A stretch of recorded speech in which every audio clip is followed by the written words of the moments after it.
ये आज जश्न ईद गदीर बनाया जा रहा है। सन 10 हिजरी में अल्लाह के रसूल पैगंबर इस्लाम वादी खुम में पहुँचे और मकाम खुम पर पैगंबर ने कजामों का मेंबर बनवाया और अपने भाई, अपने वसी और अपने हकीकी जानशीन, अपने खलीफा मौला अली को दोनों हाथों पर उठा के बुलंद किया और फरमाया कि मन कुन तो मौला हो फ़हाज़ा अलीयुन मौला। ये आज की जो ईद है ये उसी के सिलसिले में मनाई जाती है और इस ईद के लिए मासूमीन के इरशादात हैं कि ये ईद ईदुल्लाहिल अकबर है और ईद गदीर के दिन अगर एक मोमिन दूसरे मोमिन को देखकर मुस्कुराता भी है तो ये मुस्कुराना भी अल्लाह की बारगाह में इबादत का अजर रखता है।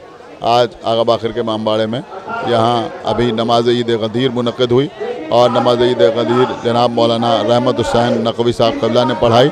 उनके बाद जनाब फ़रीद मुस्तफ़ा साहब ने बारगाह विलायत में मंजूम नज़राना अक़ीदत पेश फरमाया और उसके बाद जश्न हुआ और अब तबर्रुकात तक़सीम हो रहे हैं और माशाअल्लाह नज़र मौला का भी एहतमाम है।